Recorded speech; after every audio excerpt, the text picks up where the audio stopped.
김정은 위원장을 보자. 잠깐만요. 예. 지금 아마 평양에서 이제 그 영상이 들어오고 있는데 저기가 이제 노동당 예, 청사 본부청사 맞죠? 맞습니다. 예, 청사죠? 맞습니다. 3층 건물. 예. 저기가 이제 우리로 치면 앞서 말씀드렸다시피 청와대격이고요.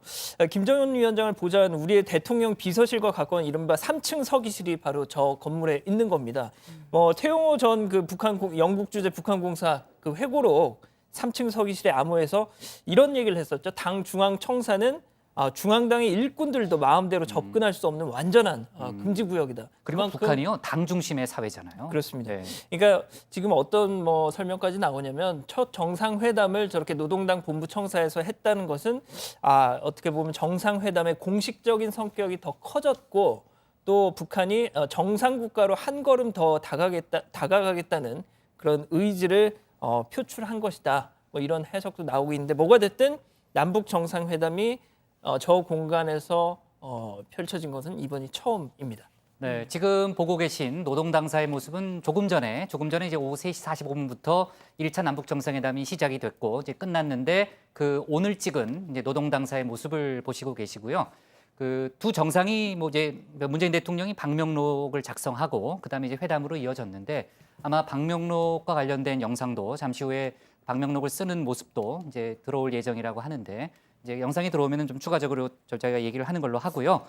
그 배석자 부분도 궁금증이 많았잖아요. 근데 네. 배석자가 이제 그 2대 2네요. 우리 쪽 2명, 저쪽 2명. 네, 그렇습니다. 앞서서 윤영찬 수석이요. 두세 명이 배석을 할 것 같다 예상을 했었는데 이 예상대로 됐습니다.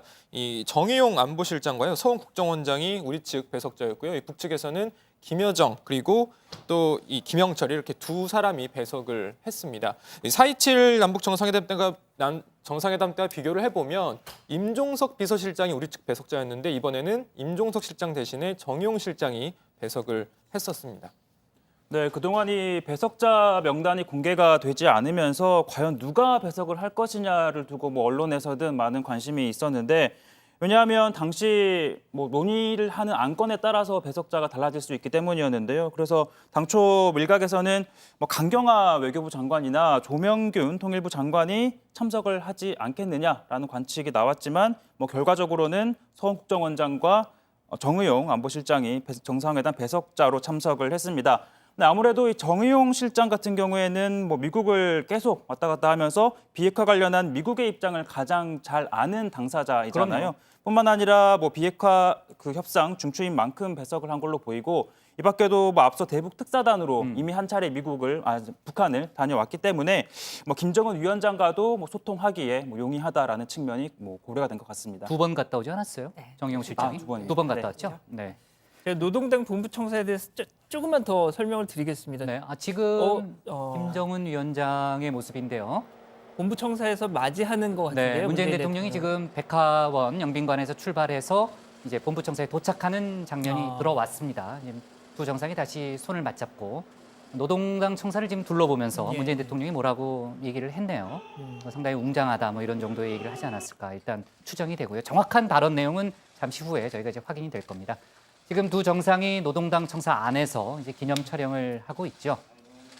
네, 두 정상이 계속 대화도 나누고 있네요. 저기가 그때 아까 조금 전에 봤던 대북 특사단이 맞습니다. 찍었던 그 장소예요. 예, 예. 대북 맞습니다. 특사단도 갔었고 미국 폼페이오 국무장관도 맞습니다. 저기서 기념 촬영을 2차례 했었는데 네. 첫 번째는 굉장히 어색한 모습으로 기념 촬영을 했었고 또 두 번째는 그렇지 않은 모습을 보였었죠. 지금 문재인 대통령이 방명록에 서명을 하는 모습인데 역시 김여정 부부장이 이제 펜하고 방명록을 갖다가 이제 문재인 대통령한테 전달하는 그런 모습을 볼 수 있습니다.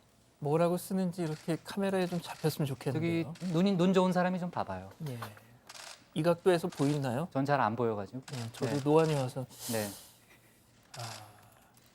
보통 우리 같으면 이렇게 딱 잡아줄 텐데 말이죠. 글쎄 말입니다. 예. 네.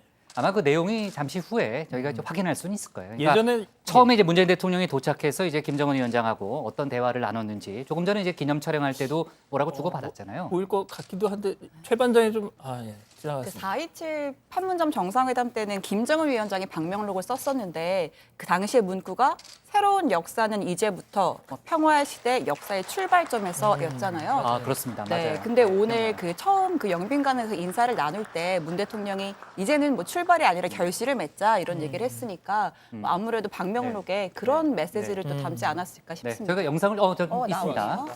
네. 평화와 번영으로 결의 하나. 마음은 하나네요. 예. 평화와 번영으로 결의 마음은 하나. 이렇게 문재인 대통령이 방명록에 글씨를 썼습니다. 네. 네.